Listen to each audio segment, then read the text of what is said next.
With the success of our pediatric liver transplant program, there is an ever-increasing demand for organs. We have patients that die on our waiting lists, and we've had to look at alternative ways of providing organs for these patients. This led to the development of our pediatric living donor liver transplant program. The context around HIV and the history of HIV and organ transplantation was started in Cape Town when HIV-positive organs were transplanted into HIV-positive recipients.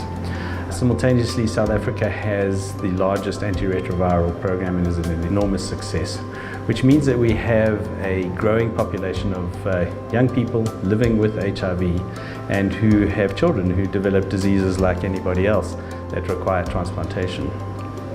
We've been pushed by families to utilize or offer them living donor liver transplantation for their children who are uninfected, and resulted in us doing this first transplant from an HIV-infected mom to her HIV-negative child. In this particular transplant, it's important to remember that we were looking at life and death decisions, so the stakes were really high. The kind of things we were looking at was making sure that the mum's autonomy was protected, and we did that by enlisting the services of what we call an independent donor advocate, somebody who can look out and support a parent throughout this process. We were also faced with things like the risk to this child and having a child who was too young to be able to tell us whether they were willing to assume that risk. Going forward, one of our main ethical dilemmas now is that we don't know the HIV status of our child. I guess in this case, the HIV is sort of like a bad ninja. It might be hiding somewhere in the child, but top experts can't necessarily find it.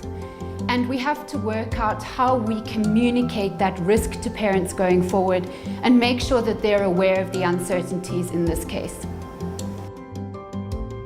Before transplantation, drugs were given as pre-exposure prophylaxis the evening before transplantation, and then the child has remained on treatment subsequently and is to date.